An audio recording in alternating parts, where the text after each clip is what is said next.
Hello, good morning everyone. Uttar Pradesh weekly current update के आज के सेशन में एक बार फिर से आप सभी का बहुत बहुत स्वागत है। तो जल्दी से फटाफट सेशन के साथ जुड़ जाइए क्योंकि आज का सेशन बहुत ही इंपॉर्टेंट होने वाला है और सेशन को एक बार लाइक कर दीजिए, शेयर कर दीजिए। तो चलिए सेशन की शुरुआत करते हैं। जैसा कि आप सभी को पता है कि हम सेशन की शुरुआत बीते हफ्ते दिए गए प्रैक्टिस क्वेश्चन के साथ करते हैं, जिसका आंसर बहुत से स्टूडेंट ने बिल्कुल सही दिया था और कुछ अन्य क्वेश्चन भी आप सभी से पूछे गए थे जिसमें से एक दो स्टूडेंट ने उनके भी आंसर को दिए थे। तो सबसे पहले आप सभी को यहां पर बता दें कि जो प्रैक्टिस क्वेश्चन दिया जाता है उसको जरूर आप लोग आंसर किया करिए कमेंट सेक्शन में। और उसके अलावा भी जो प्रश्न को यहां पर हम डिस्कस करते हैं उससे संबंधित अगर कोई सवाल पूछा जाता है तो हमारा मकसद यही होता है कि आप खुद से भी अपने नॉलेज को इंप्रूव करें, जिससे कि जब क्वेश्चन को पूछा जाएगा आप उसको आंसर करेंगे तो आप कुछ ना कुछ सर्च करेंगे, बुक को पलटेंगे या नेट पर आप सर्च करेंगे तो कुछ आपका ज्ञान जो है और भी ज्यादा बढ़ेगा। तो उन क्वेश्चन को भी आंसर किया करिए। तो चलिए देखते हैं कि क्या सवाल था। हमारा सवाल यह था, हाल ही में समाप्त हुए महाकुंभ मेला 2025 के तहत प्रमुख आकर्षण रहे ड्रोन शो का आयोजन निम्नलिखित में से किसके द्वारा किया गया था। ये चार विकल्प दिए गए थे। तो देखिए, उत्तर प्रदेश के प्रयागराज में 13 जनवरी से जो है बृहद महाकुंभ का आयोजन किया गया था, जो कि 26 फरवरी को समाप्त हुआ। 26 फरवरी को महाशिवरात्रि के दिन जो स्नान हुआ, उस स्नान के साथ बृहद महाकुंभ के आयोजन का समापन हुआ। और यहां पर इस बृहद महाकुंभ के अंतर्गत विभिन्न प्रकार के शो का आयोजन भी किया गया था, जिनमें से एक ड्रोन शो आयोजित किया गया था जो कि उत्तर प्रदेश के पर्यटन विभाग के द्वारा किया गया था। और इस ड्रोन शो के माध्यम से भगवान शिव के डमरू की जो आकृति है उसको बनाया गया था आकाश में। तो यहां पर अगर आप देखें तो ये कुछ इस तरह से कितना आकर्षक यहां पर ड्रोन के माध्यम से ये तस्वीर बनाई गई थी आकाश में। तो आप खुद देख सकते हैं कि कितना ही भव्य और कितना ही आकर्षक ये ड्रोन शो रहा होगा। तो इसके अंतर्गत देखिए कि त्रिवेणी संगम, जहां पर गंगा, यमुना और अदृश्य सरस्वती नदियों का संगम है, यहीं पर अगर हम देखते हैं तो यहां पर महाकुंभ मेला 2025 का आयोजन प्रयागराज में किया गया था। अब इसके अंतर्गत हम यहां पर देखते हैं कि ड्रोन शो का जो आयोजन किया गया, किसके द्वारा किया गया था? भव्य ड्रोन शो का आयोजन उत्तर प्रदेश के पर्यटन विभाग के द्वारा। इसके अलावा अंतरराष्ट्रीय पक्षी महोत्सव का भी आयोजन किया गया था। कब किया गया? 16 से 18 फरवरी 2025 को 200 से अधिक पक्षियों का यहां पर अगर हम देखते हैं महोत्सव किया गया था, जिसमें दुर्लभ किस्म के जो पक्षी थे वो यहां पर देखने को श्रद्धालुओं को मिले थे। इसके अलावा हम यहां पर देखते हैं जो अखाड़ा शिविर है, इसका भी आयोजन किया गया था। इसके अंतर्गत जो भी साधु और साधक है उनका ध्यान, चर्चा और दार्शनिक आदान प्रदान का केंद्र के रूप में इसे यहां पर प्रदर्शित किया गया था। साथ ही अब यहां पर देखें तो जो अलग अलग यहां पर प्राचीन मंदिर है, जिसमें हनुमान मंदिर है, अलोपी देवी मंदिर है, मनकामेश्वर मंदिर है, इन तमाम मंदिरों पर जो श्रद्धालुगण यहां पर आए हुए थे वहां पर जाकर के उन्होंने दर्शन भी किए। साथ ही साथ यहां पर कलाग्राम का आयोजन किया गया था, जो कि संस्कृति मंत्रालय के द्वारा स्थापित सांस्कृतिक गांव, शिल्प, व्यंजन और संस्कृति से जुड़ी एक महत्वपूर्ण प्रदर्शनी थी। तो ये कुछ इससे संबंधित महत्वपूर्ण आयोजन थे जो कि बृहद महाकुंभ, जिसका आयोजन उत्तर प्रदेश के प्रयागराज में किया गया था, वहां पर इन प्रदर्शनियों का आयोजन किया गया था। तो ये आपका जो अभ्यास प्रश्न था उसका उत्तर था। तो चलिए आज के सेशन के पहले प्रश्न को देख लेते हैं और सेशन की शुरुआत करते हैं। तो आज के सेशन का पहला प्रश्न है आप सभी के सामने। इसका आंसर क्या है कमेंट सेक्शन में फटाफट दीजिए। चलिए, हाल ही में राज्य सरकार ने सांस्कृतिक विरासत को संरक्षित करने और उसे विश्व स्तर पर पहचान दिलाने के उद्देश्य से 5 शहरों को यूनेस्को की मान्यता दिलाने हेतु आवेदन करने की घोषणा की है। निम्नलिखित में से कौन सा स्थान इसमें शामिल नहीं है? तो अभी उत्तर प्रदेश सरकार ने उत्तर प्रदेश के 5 स्थानों को यूनेस्को की सूची में शामिल करने के लिए जो आवेदन होता है उस प्रक्रिया को शुरू करने की घोषणा की है। और इनको शामिल किया गया है किसमें? मुख्य रूप से अगर हम देखें तो वैश्विक स्तर पर पहचान दिलाना इसका उद्देश्य है। साथ ही साथ यहां पर अगर हम देखते हैं जो यहां पर यूनेस्को की जो सूची है उसमें आमूर्त सूची में इन स्थानों को शामिल करने के लिए आवेदन की प्रक्रिया की घोषणा की है राज्य सरकार के। तो अब इसमें कौन कौन से स्थान शामिल है? तो इसमें देखिए गंगा की जो आरती होती है वाराणसी पर, तो उसको शामिल किया गया है, यानी कि वाराणसी इसमें शामिल है। साथ ही साथ हम अगर बात करें यहां पर आजमगढ़, फिरोजाबाद, फिरोजाबाद में आपको पता है कि कांच से संबंधित महत्वपूर्ण वर्क होता है, बैंगल्स यहां पर सुहाग नगरी कहा जाता है, तो इसको भी इसके अंतर्गत शामिल किया गया है। अब प्रयागराज में अगर देखिए तो प्रयागराज का जो कुंभ है इसे वर्ष 2017 में पहले ही शामिल कर लिया गया है। वहीं यहां पर आजमगढ़ की अगर हम बात करें तो यहां पर जो ब्लैक पॉटरी है, ब्लैक पॉटरी, इसके लिए इसको भी यूनेस्को की आमूर्त सूची में शामिल करने के लिए आवेदन की प्रक्रिया का घोषणा किया गया है।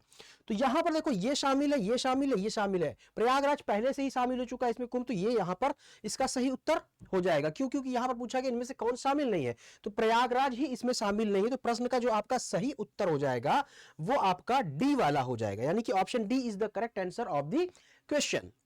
तो यहां पर आप देखिए कौन कौन से स्थान आपको देखने को मिल रहे हैं। पहली चीज तो यहां पर आप देखिए कि एक स्थान और है इसमें, कन्नौज, जो कन्नौज जिसे इत्र की नगरी कहा जाता है वो भी इसमें शामिल है। तो कन्नौज आपको देखने को मिल गया। इसके अलावा आपको आजमगढ़ देखने को मिल रहा है। इसके अलावा मथुरा में जो ब्रज है, ब्रज की होली काफी प्रसिद्ध है, तो यहां पर ब्रज की होली दूसरा स्थान, इसको भी मतलब इसमें शामिल है। इसके अलावा वाराणसी आपने देख ही लिया कि वाराणसी, आजमगढ़ ये रहा ब्लैक पॉटरी के लिए। फिर आप यहां पर देख सकते हैं कि जो वाराणसी है, ठीक है, ये इसमें शामिल है। इसके अलावा जो आपका फिरोजाबाद रहा वो इसमें, मतलब कि कुल मिलाकर के 5 जगह इसके अंतर्गत आपको देखने को मिलते हैं। तो यहां पर आप देखिए कि जो ये आजमगढ़ की ब्लैक पॉटरी है, कन्नौज का इत्र है, फिरोजाबाद की अगर देखें कांच का वर्क, ग्लास वर्क जो है जिसे सुहाग नगरी कहा जाता है, ब्रज की जो लठमार होली है मुख्य रूप से बरसाना की होली कहा जाता है। इसके अलावा वाराणसी की जो गंगा आरती है, इन तमाम यानी कि इन 5 जगहों को यूनेस्को की आमूर्त सूची में शामिल करने के लिए आवेदन की जो प्रक्रिया होती है उसकी घोषणा जो है उत्तर प्रदेश सरकार के द्वारा की गई है। ठीक है, तो 5 शहरों को आमूर्त विरासत और रचनात्मक शहरों के रूप में यूनेस्को की मान्यता दिलाने के लिए आवेदन की घोषणा राज्य सरकार के द्वारा की गई है, जिसमें आजमगढ़ में एक स्थान है, वही निजामाबाद, यहाँ की जो ब्लैक पॉटरी है काफी प्रसिद्ध है, ब्रज की होली, कन्नौज का इत्र, वाराणसी की गंगा आरती और फिरोजाबाद की जो कांच कला है इसमें शामिल है। तो प्रयागराज इसमें शामिल नहीं, यही आपका क्वेश्चन का आंसर हो जाएगा क्योंकि यही पूछा गया था। अभी देखिए कि इनको अगर यूनेस्को के द्वारा अमूर्त विरासत के रूप में और रचनाकार शहरों के रूप में शामिल कर लिया जाता है तो क्या प्रभाव पड़ने वाला है। तो सबसे पहले इन क्षेत्रों में पर्यटन का विकास होगा, पर्यटक जो है यहां पर ज्यादा अट्रैक्ट होंगे, आकर्षित होंगे, राष्ट्रीय स्तर पर इन स्थानों की पहचान मिलेगी। साथ ही साथ अब जब राष्ट्रीय स्तर पर पहचान मिल गई, पर्यटकों को यहां पर बढ़ावा मिलेगा, तो नो डाउट जो क्षेत्रीय अर्थव्यवस्था है उसको लाभ मिलने वाला है। साथ ही साथ जो ये परंपराएं हैं, जो ये कलाएं हैं, परंपराएं हैं, ये आगे जो आने वाली पीढ़ी है उनको तक पहुंचाया जा सकेगा, उनको सुरक्षित करके, यानी कि कहने की जो भावी पीढ़ियां हैं उन तक इसके बारे में पहुंचाया जा सकेगा नॉलेज को। इसके अलावा जो स्थानीय कारीगर हैं, कलाकार हैं और परंपरागत जो उद्योग हैं, इनको संरक्षित रखने में एक महत्वपूर्ण कह लीजिए कि मदद मिलेगी। साथ ही साथ आजीविका के नए नए जो अवसर हैं वो सृजित होंगे। साथ ही संस्कृति और धरोहर के संरक्षण को भी बढ़ावा मिलेगा। तो काफी इंपॉर्टेंट कह लीजिए कि स्टेप माना जा सकता है उत्तर प्रदेश सरकार का, अगर ये शामिल कर लिए जाते हैं यूनेस्को की अमूर्त विरासत और रचनात्मक शहरों की श्रेणी में, तो काफी ज्यादा महत्वपूर्ण हो सकता है। चलिए बढ़ते हैं अगले प्रश्न की तरफ। हाल ही में कहां पर देश की पहली लिथियम ग्रेड रिफाइनरी की शुरुआत की गई है? ग्रेटर नोएडा, गाजियाबाद, कानपुर या फिर सहारनपुर? तो अभी आपको पता ही है कि जो हमारा पड़ोसी देश है चाइना, उससे हमारे जो संबंध है अक्सर आए दिन देखिए कि तनावपूर्ण रहते हैं। अब भारत में अगर देखते हैं कि जैसे कि बैटरी है, कंप्यूटर है और भी बहुत सारी जो इलेक्ट्रॉनिक डिवाइसेस हैं, वहां पर रिचार्जेबल बैटरी की आवश्यकता होती है, जिसकी वजह से अगर हम देखें तो रिचार्जेबल बैटरी में अगर देखें लिथियम आयन बैटरी का बहुत ही ज्यादा इस्तेमाल किया जाता है। तो अब हमारी निर्भरता जो है लिथियम पर पड़ती है। अगर लिथियम की हम बात करें तो इसे सफेद सोना भी कहा जाता है, ये एक काफी हल्की धातु होती है। भारत में अगर हम देखते हैं तो जम्मू कश्मीर में एक स्थान है रियासी, तो वहां पर लिथियम के भंडार पाए गए हैं, लेकिन अभी तक उसका दोहन नहीं किया जा रहा है। तो अगर हम बात करें तो लिथियम के ऊपर जो भारत की निर्भरता है वो चाइना के ऊपर काफी ज्यादा है।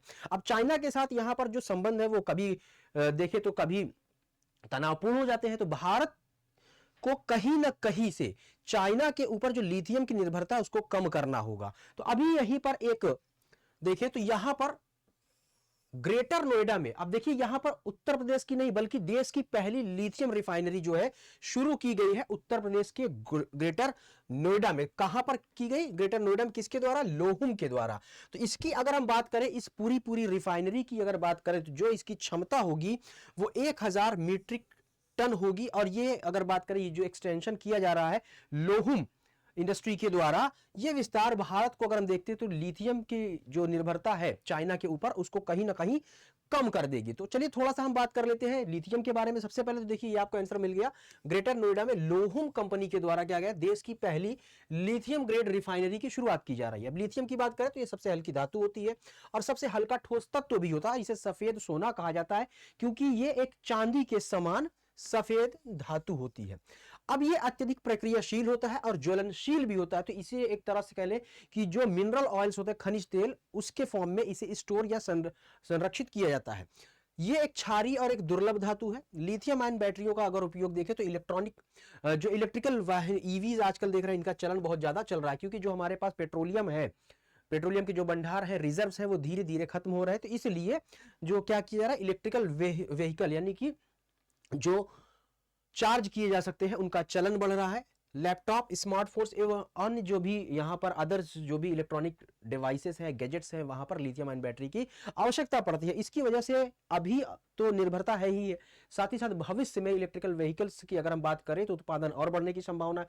तो जिसकी वजह से इस तरह के धातुओं का यानी कि लिथियम का और क्या होगा, जरूरत पड़ेगी। तो भारत में इलेक्ट्रिक वाहनों और बैटरी भंडारण की जो मांग है वो तेजी से बढ़ रही है, जिससे कि आने वाले समय में अगर देखें तो लिथियम की जो जरूरतें हैं वो और भी ज्यादा बढ़ जाएंगी। इसलिए भारत की जो निर्भरता है उसको कम करना होगा, भारत को खुद के ऊपर डिपेंड करना होगा। तो यहाँ पर लिथियम आपूर्ति का बहुत बड़ा हिस्सा कहां से आता है? चाइना से आता है। इसको मैंने पहले ही बता दिया। तो यहाँ पर प्रश्न का जो आपका सही उत्तर हो जाएगा ऑप्शन ए हो जाएगा, यानी कि गाजियाबाद में देश की, न केवल उत्तर प्रदेश की बल्कि देश की पहली लिथियम ग्रेड रिफाइनरी की शुरुआत की गई। किसके द्वारा की गई है? लोहुम कंपनी के द्वारा।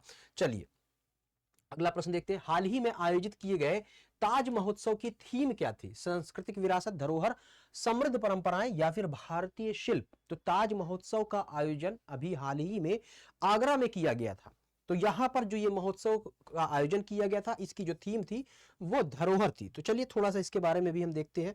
तो ताज महोत्सव की सबसे पहले की अगर हम बात करें तो ये कहां पर आयोजित किया गया? आगरा में। आगरा में एक स्थान है शिल्पग्राम, वहां पर इसका आयोजन किया गया। कब? 18 फरवरी से 2 मार्च 2025 तक इसका आयोजन किया गया था। किसके द्वारा किया गया? ताज महोत्सव समिति के द्वारा किया गया था। अब इस महोत्सव के अंतर्गत विभिन्न प्रकार के प्रदर्शनी और कार्यक्रमों का आयोजन किया गया था, जिसमें अगर देखते हैं तो परिधान शो, अटल उद्यान में पुष्प प्रदर्शनी लगाई गई, हमारी धरोहर हमारी पहचान और सुर सरोवर पक्षी विहार में बर्ड वॉचिंग कार्यक्रम का भी आयोजन किया गया था। यहां पर धरोहर इसकी थीम थी, जो कि भारत की समृद्ध सांस्कृतिक विरासत को प्रदर्शित करती है, दर्शाती है। अब इस महोत्सव में भारतीय कला, शिल्प, संगीत, नृत्य और व्यंजनों का अनूठा संगम भी हमें देखने को मिलता है। अब इस महोत्सव की शुरुआत की अगर बात करें तो 1992 यानी कि 1992 में आगरा के स्थानीय कारीगरों और जो परंपराओं को बढ़ावा देने के लिए इसकी शुरुआत की गई थी। इस महोत्सव का अगर हम देखते हैं आयोजन जो है प्रतिवर्ष आगरा के शिल्पग्राम में किया जाता है और यह एक जीवंत 10 दिवसीय कार्यक्रम होता है। यह त्योहार अगर देखें तो मुख्य रूप से 18वीं और 19वीं शताब्दी के जो मुगल युग और नवाबी शैली थी उसी से प्रेरित है और उनके लिगेसी को एक तरह से आगे बढ़ाने का भी एक तरह से जरिए के रूप में यह काम करता है। इस त्योहार की अगर बात करें तो भारत सरकार का जो पर्यटन विभाग है उसके कार्यक्रमों में शामिल है, यानी कि भारत सरकार का जो पर्यटन विभाग है वो इस तरह के प्रोग्राम और इस ताज महोत्सव के आयोजन करने के लिए जिम्मेवार विभाग है।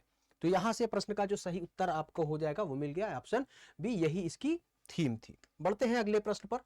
सवाल है, हाल ही में राज्य का कौन सा जिला फ्लोराइड प्रदूषण के कारण चर्चा का केंद्र रहा? मथुरा, सोनभद्र, कानपुर, वाराणसी? तो देखिए अभी यहां पर एक चीज और भी आपने देखा होगा कि उत्तर प्रदेश में जो महाकुंभ का आयोजन किया गया था वहां पर कोलीफॉर्म जो बैक्टीरिया थे, फीकल कोलीफॉर्म बैक्टीरिया, उसको लेकर के भी एक खबर आई थी। जो केंद्रीय प्रदूषण बोर्ड था उसकी एक रिपोर्ट आई थी कि वहां पर जो गंगा और यमुना नदियां हैं त्रिवेणी संगम के आसपास, तो उनके जल में कोलीफॉर्म, फीकल कोलीफॉर्म बैक्टीरिया का जो स्तर है सामान्य से अधिक हो गया था वहां, इसलिए वहां का जो पानी है ना तो नहाने योग्य था ना ही पीने योग्य। तो चूंकि यहां पर पहली चीज तो वो फीकल कोलीफॉर्म की है तो ये भी है, और यहां पर प्रयागराज आपके ऑप्शन में भी नहीं, तो बिल्कुल कंफ्यूज होना नहीं है। यहां पर फ्लोराइड की बात हो रही है, तो फ्लोराइड की अंतर्गत अगर हम यहां पर देखते हैं तो मुख्य रूप से फ्लोराइड से एक डिजीज होती है फ्लोरोसिस। तो इसका स्तर भारत की ऊर्जा राजधानी के रूप में प्रसिद्ध जिला सोनभद्र में अधिक पाया गया है सामान्य से ज्यादा।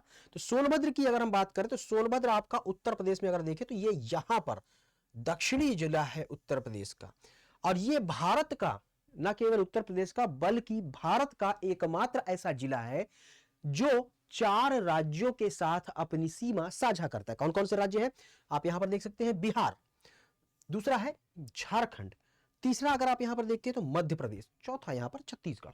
तो ये 4 राज्य हैं जिनके साथ ये अपनी सीमा को साझा करता है। वहीं अगर हम इसके उत्तर की तरफ देखते हैं तो उत्तर की तरफ ये उत्तर प्रदेश के चंदौली, और यहां पर उत्तर पश्चिम की ओर अगर हम देखते हैं तो मिर्जापुर के साथ अपनी सीमा को साझा करता है। तो यहां पर देखते हैं तो जो सोनभद्र है यही आपके प्रश्न का सही उत्तर हो जाएगा। तो अब यहां पर देखिए मामला क्या था कि उत्तर प्रदेश का जो सोनभद्र जिला है यहां पर फ्लोराइड प्रदूषण बढ़ गया है, जिसकी वजह से ये पूरा का पूरा जिला जो है एक बार चर्चा का केंद्र रहा है। तो यहां पर इस जिले के 276 गांवों की 2 लाख से अधिक आबादी जो है फ्लोराइड युक्त पानी पीने के लिए क्या है, मजबूर हो चुकी है। जब इस तरह से फ्लोराइड युक्त पानी को पिएंगे तो उससे विभिन्न प्रकार की व्याधियां, बीमारियां भी होने वाली, यानी कि लोग प्रभावित होंगे। तो वबनी, कोन, म्योरपुर और दुद्धी ब्लॉक के गांव जो है भूजल में फ्लोराइड का स्तर निर्धारित स्तर से 5 से 6 गुना अधिक पाया गया है। इसकी वजह से अगर हम देखते हैं तो क्या है, हड्डियां कमजोर हो जाती हैं, टेढ़ी हो जाती हैं, बच्चे जो है वो दिव्यांग पैदा होते हैं, बड़ी संख्या में जो बुजुर्ग हैं वो चलने में असमर्थ हो रहे हैं। तो ये प्रभाव देखने को मिल रहा है। साथ ही साथ अगर हम देखते हैं कि पर्याप्त मात्रा में अगर हम फ्लोराइड को लेते हैं तो ये दांतों को सड़ने से रोकता है, यानी कि जो हमारे लिए स्वीकार, ठीक है, यानी कि जो WHO के द्वारा मात्रा निर्धारित की गई है, अगर उतनी मात्रा में हम फ्लोराइड लेते हैं तो वो हमारे दांतों को सड़ने से बचाने से रोकता है। अब साथ ही साथ जो दांतों का जो एनेमल है उसके निर्माण में भी सहायता करता है। लेकिन अगर नॉर्मल यानी सामान्य से अधिक मात्रा में हम ले लेते हैं तो हड्डियों और जोड़ों पर नकारात्मक प्रभाव डालता है, और साथ ही दांतों में एक बीमारी का कारण बनता है जिसे फ्लोरोसिस कहते हैं। तो फ्लोरोसिस डिजीज किसकी वजह से होती है, फ्लोराइड की अधिकता के कारण। चलिए अब फ्लोराइड के बारे में थोड़ा सा देखते हैं। तो ये एक गैर बायोडिग्रेडेबल, ठीक है, और दीर्घकालिक प्रभाव वाला प्रदूषक है, यानी कि ये बायोडिग्रेडेबल नहीं है, ठीक है। और ये कोयलों की ईंटों को जब जलाते हैं तो उससे इसका उत्पादन होता है या ये बनता है। इसकी प्रकृति की अगर देखें तो खनिजों के साथ साथ मिट्टी, पानी और हवा में भी ये मुख्य रूप से पाया जाता है। अब वर्ल्ड हेल्थ ऑर्गेनाइजेशन यानी कि विश्व स्वास्थ्य संगठन ने जो एक पैमाना तय किया गया है पीने के जल में फ्लोराइड की, तो ऊपरी सीमा कितने हैं, 1.5 मिलीग्राम प्रति लीटर, यानी कि इतनी जो है मात्रा हो सकती है। इससे ज्यादा अगर होता है तो वो हमारे स्वास्थ्य के लिए हानिकारक होगा। तो ये ध्यान रखिएगा, यहां से सवाल पूछ सकता है। पढ़ते हैं अगले सवाल पर। इलेक्रामा का संबंध निम्नलिखित में से किससे है, भारतीय विद्युत और इलेक्ट्रॉनिक्स उद्योग, भारतीय चमड़ा और कपड़ा उद्योग, भारतीय सीमेंट और खनिज उद्योग, भारतीय इस्पात और तेल उद्योग। तो इलेक्रामा 2025 का आयोजन अभी हाल ही में किया गया था। ये भारतीय विद्युत और इलेक्ट्रॉनिक उद्योग का एक प्रमुख आयोजन है। तो option A is the correct answer of the question.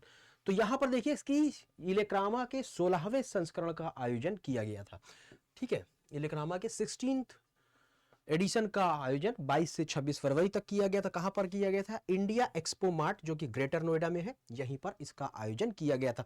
अब यहां पर दिल्ली एनसीआर का क्या मतलब है कि जो ग्रेटर नोएडा है Delhi NCR national capital region के अंतर्गत आता है, लेकिन ग्रेटर नोएडा उत्तर प्रदेश गौतम बुद्ध जिले का ही एक स्थान है, आपको पता होगा। अब गौतम बुद्ध नगर जो जिला है वो रेडीमेड कपड़ों के लिए इसे सिटी ऑफ अपैरल के नाम से भी जाना जाता है। तो चलिए यहां पर देखिए ग्रेटर नोएडा में इंडिया एक्सपो मार्ट में ही विश्व के सबसे बड़े इलेक्ट्रिकल शो, ये विश्व का सबसे बड़ा इलेक्ट्रिकल शो था जिसे इलेक्रामा 2025 के नाम से जाना जाता है, और ये इसका 16वां संस्करण था। ये ध्यान रखिए किसके द्वारा इसका आयोजन किया गया था, Indian electrical and electronics manufacturers association के द्वारा किया गया था।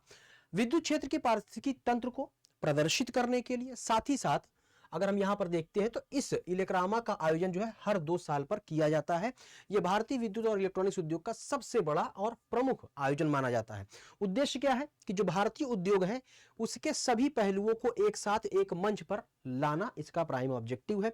इस आयोजन में भारत सहित विश्व भर की जो विद्युत कंपनियां हैं और जो कह लीजिए कि ऊर्जा प्रौद्योगिकी से संबंधित कंपनियां हैं, उनसे संबंधित जो प्रमुख रूप से तकनीकें हैं उनका प्रदर्शन इस इलेक्रामा के 16वें संस्करण में किया गया। तो उनमें कौन कौन सी थी? इसमें डिजिटल उद्योग प्रौद्योगिकी का प्रदर्शन किया गया, ई मोबिलिटी और चार्जिंग इंफ्रास्ट्रक्चर का प्रदर्शन किया गया, दोष पहचान और स्वचालन प्रणाली का किया गया। इसके अलावा transformer, switch gear, insulator, high voltage direct current system and औद्योगिक अनुप्रयोगों के लिए ड्राइव और नियंत्रण प्रौद्योगिकियों का प्रदर्शन भी शामिल है। यानी कि इन सब का प्रदर्शन यहां पर इस आयोजन के अंतर्गत देखने को हमें मिला। चलिए, तो यहां से प्रश्न का आपका सही उत्तर ऑप्शन ए हो जाएगा। बढ़ते हैं अगले सवाल की तरफ। हाल ही में किस मंडल के लाभार्थियों को मुख्यमंत्री युवा उद्यमी विकास अभियान यानी कि एम युवा जो अभियान है के अंतर्गत ऋण वितरित किए गए हैं? आगरा मंडल, प्रयागराज मंडल, गोरखपुर मंडल, चित्रकूट मंडल। देखिए, एक सिंपल सा सवाल आप सभी के लिए यहां पर है कि आपको बताना है कि उत्तर प्रदेश में कुल कितने मंडल हैं। मैं बता सकता हूं लेकिन आप भी थोड़ा सा बताइए कुल कितने मंडल है उत्तर प्रदेश में। अब यहां पर देखिए कि मुख्यमंत्री युवा उद्यमी विकास अभियान के अंतर्गत यहां पर गोरखपुर और बस्ती मंडल के जो लाभार्थी है उनको यहां पर ऋण वितरित किए गए। और ये ऋण कैसे है? ब्याज मुक्त ऋण, क्योंकि इस स्कीम के अंतर्गत ब्याज मुक्त ऋण जो है मुहैया कराया जाता है। तो यहां पर आप देख सकते हैं कि प्रश्न का सही उत्तर ऑप्शन सी हो जाएगा, गोरखपुर मंडल। गोरखपुर और बस्ती मंडल के लाभार्थियों को दिया गया। ठीक है, बस्ती मंडल। तो आपको आंसर बताना है कि कितने मंडल हैं। तो बस्ती और गोरखपुर मंडल के 2500 लाभार्थियों को 100 करोड़ रुपए का ऋण जो है मुख्यमंत्री युवा उद्यमी विकास अभियान यानी कि एम युवा के तहत वितरित किया गया है। तो ध्यान रखिएगा, ये ऋण जो है ब्याज मुक्त ऋण है। इस योजना के बारे में बात करें तो इसमें सरकार की ऐसी मंशा है कि प्रत्येक वर्ष 5 लाख रुपए तक की परियोजनाओं के लिए ब्याज मुक्त ऋण जो है प्रदान करके 1 लाख उद्यमियों को तैयार करना, यह प्रति वर्ष का टारगेट है। इसके साथ ही साथ इस चीज को यानी कि इस स्कीम को सपोर्ट करने के लिए फाइनेंशियल ईयर 2024 और 25 में सरकार ने 1000 करोड़ रुपए का आवंटन भी किया था। साथ ही साथ स्वरोजगार के अवसरों को सुविधाजनक बनाना, शिक्षित और कुशल युवाओं को सशक्त बनाने के लिए भी इस योजना की शुरुआत की गई थी। इसके अलावा नए एमएसएमई यानी कि सूक्ष्म लघु और मध्यम उद्योग की स्थापना को बढ़ावा देने के लिए भी इस योजना की शुरुआत की गई थी। यह सूक्ष्म लघु एवं मध्यम उद्योग मंत्रालय के अंतर्गत संचालित की जाती है। अब अगर यहां पर जो आपको ऋण दिया गया है, अगर आप उस ऋण को ठीक है सफल तरीके से पुनर्भुगतान कर देते हैं तो यहां पर जो आप दूसरी इकाइयां कह लिए जो आप सेटअप लगा रहे हैं उसके दूसरे चरण के लिए वित्त पोषण के लिए पात्र होंगी। ठीक है, जहां प्रारंभिक राशि से 2 गुना या 7.5 लाख रुपए तक का समग्र ऋण प्रदान किया जा सकता है। यानी कि जब आपको यहां पर 5 लाख रुपए दिए गए और अगर आप सही समय पर सही तरीके से इसका भुगतान कर देते हैं तो सरकार आपको इससे दुगना या 7.5 लाख रुपए का ऋण फिर दे सकती है। तो ये पूरी की पूरी तरह से अगर देखें कि जो कह लीजिए कि स्वरोजगार के लिए जो शिक्षित और स्किल्ड कह लीजिए कि जो बेरोजगार युवा हैं उनमें एंटरप्रेन्योरशिप को बढ़ावा देने के लिए, ठीक है, सूक्ष्म इकाइयों लगाने के लिए, सूक्ष्म लघु और मध्यम किस्म की जो इकाइयां हैं जो यहाँ पर उद्योग है उनको शुरू करने के लिए सरकार इस स्कीम को लेके आई है, जिसके लिए यहां पर वर्ष 2024-25 में 1000 करोड़ रुपए के बजट का भी आवंटन किया गया था। तो यहां से प्रश्न का उत्तर आपको आई थिंक मिल गया होगा। गोरखपुर मंडल और बस्ती मंडल इस प्रश्न का सही उत्तर हो जाएगा, क्योंकि बस्ती यहां पे था नहीं लेकिन आपके नॉलेज के लिए बता दिया गया। अगला प्रश्न है, हाल ही में लखनऊ स्थित बाबा साहब भीमराव अंबेडकर केंद्रीय विश्वविद्यालय यानी कि बीबाऊ का कुलपति किससे नियुक्त किया गया है? प्रोफेसर आर के मित्तल, प्रोफेसर आर के नारंग, प्रोफेसर आर के सहाय, प्रोफेसर आर के मिश्र। तो यहां पर अभी देखिए 5 मार्च को जो भारत की राष्ट्रपति महामहिम द्रौपदी मुर्मू है, इन्होंने प्रोफेसर आर के मित्तल को बाबा साहब भीमराव अंबेडकर केंद्रीय विश्वविद्यालय के कुलपति नियुक्त किया है। अगर इनकी हम बात करते हैं तो ये दिल्ली में जो यहाँ पर एक कॉलेज है गुरु गोविंद सिंह इंद्रप्रस्थ विश्वविद्यालय, यहाँ पर ये वर्तमान में एज अ प्रोफेसर कार्यरत है और अब इनको कुलपति के रूप में 5 मार्च को राष्ट्रपति महामहिम के द्वारा कुलपति नियुक्त कर दिया गया है। ठीक है, इनके मित्तल की अगर बात करें हैं आर के मित्तल की, इनका जो कार्यकाल होगा वो 5 साल होगा या फिर 70 वर्ष की उम्र पूर्ण होने पर जो भी पहले होगा वो इनका कार्यकाल होगा। चलिए अगला प्रश्न देखते हैं। हाल ही में किस कथाकार को अज्ञेय स्मृति सम्मान 2025 से सम्मानित किया गया है? उदय प्रकाश, रवि प्रकाश, अर्चना मिश्रा या फिर सीमा सिंह? तो यहां पर जो कथाकार और कवि है उदय प्रकाश, उनको जो है 7 मार्च को अज्ञेय स्मृति सम्मान 2025 से सम्मानित किया गया है। अब 7 मार्च को ही क्यों किया गया है? तो दरअसल 7 मार्च को जो सच्चिदानंद हीरानंद वात्स्यायन अज्ञेय है, उनकी 114वीं जयंती थी। तो इसी के मौके पर जो कथाकार और कवि है उदय प्रकाश को अज्ञेय स्मृति सम्मान 2025 से सम्मानित किया गया है। और ये जो सम्मान है कुशीनगर स्थित कलावती देवी स्मृति न्यास के द्वारा प्रत्येक वर्ष अज्ञेय स्मृति सम्मान पुरस्कार प्रदान किया जाता है। तो यानी कि इस समिति के द्वारा, इस न्यास के द्वारा ये पुरस्कार इनको दिया गया है। सॉरी। तो प्रश्न का सही उत्तर ऑप्शन ए हो जाएगा। बढ़ते हैं आगे की तरफ। सवाल है, हाल ही में निम्नलिखित में से किस जगह वन बसाने का फैसला राज्य सरकार द्वारा लिया गया है? गाजियाबाद, नोएडा, वाराणसी या फिर लखीमपुर खीरी? तो उत्तर प्रदेश सरकार के द्वारा वाराणसी में एक स्थान है, तो वहीं पर अगर हम उत्तर की बात करें तो यहाँ पर वाराणसी हो जाएगा। तो वाराणसी में नए सिरे से कह लीजिए, या वाराणसी का जो स्थान है यहाँ पर डोमरी, यहाँ पर वन क्षेत्र बसाने की घोषणा की है। तो कब की है? 2 मार्च को किया है। तो इसके अंतर्गत अगर देखें तो जो वाराणसी नगर निगम है, इसमें डोमरी गांव के 350 बीघा जमीन पर यहाँ पर वन क्षेत्र विकसित किए जाने का निर्णय लिया गया है। इस वन क्षेत्र से वाराणसी शहर के पर्यावरण को सुरक्षित रखने के साथ ही साथ जैव विविधता को भी संरक्षित किया जाएगा। तो इसलिए इन तमाम चीजों को देखते हुए यह फैसला राज्य सरकार के द्वारा लिया गया। तो प्रश्न का सही उत्तर ऑप्शन सी हो जाएगा, वाराणसी स्थान हो जाएगा डोमरी गांव। बढ़ते हैं आगे की तरफ। अगला जो सवाल है आप सभी के लिए प्रैक्टिस क्वेश्चन है। जैसे कि हम अपने प्रत्येक सेशन में आप सभी को एक क्वेश्चन देते हैं जिसका उत्तर आपको कमेंट सेक्शन में बताना होता है। तो उसी तरह से आज भी एक सवाल है आप सभी के लिए।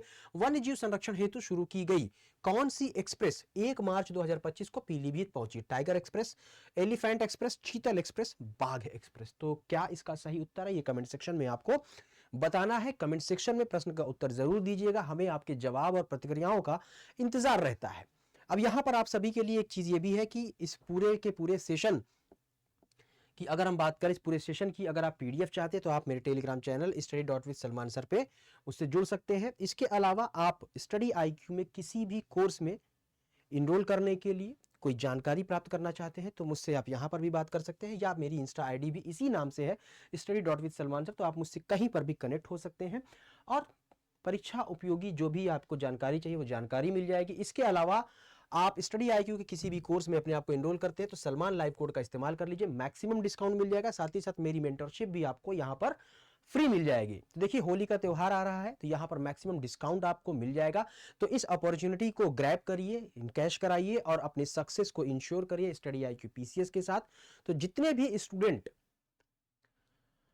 प्रिपेयर कर रहे हैं PCS के लिए, UPSC के लिए, तो सलमान लाइव कोड का इस्तेमाल करके इस अपॉर्चुनिटी को इनकैश करा सकते हैं, क्योंकि यहाँ पर 1000 आवर से भी ज़्यादा लाइव लेक्चर्स आपको प्रोवाइड किए जाते हैं जो कि यहाँ की एक्सपर्ट फैकल्टी के द्वारा दी जाती है। साथ ही साथ आपको यहाँ पर वीकली करंट अफेयर्स के सेशन दिए जाते हैं। स्टेट स्पेसिफिक टॉपिक को यहाँ पर हॉलिस्टिकली तरीके से कवर किया जाता है। जैसे ही आप अपने आप को स्टडी IQ के साथ जोड़ते हैं तो 1-to-1 मेंटरशिप आपको मिल जाता है। इसके अंतर्गत आपको एक पर्सनल मेंटोर मिलेगा जो कि आपको हर स्टेप पर स्ट्रेटेजिकली गाइड करेगा।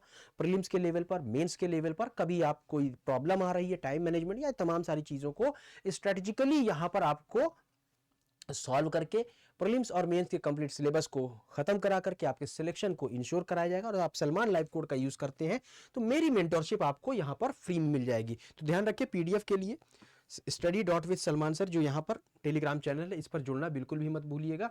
और आपको हमारा ये सेशन कैसा लगा, इसमें अगर कोई सुधार है, कोई सुझाव है तो आप इन सब के लिए सादर आमंत्रित है। कमेंट सेक्शन में अपनी जवाब और प्रतिक्रियाएं जरूर दीजिएगा।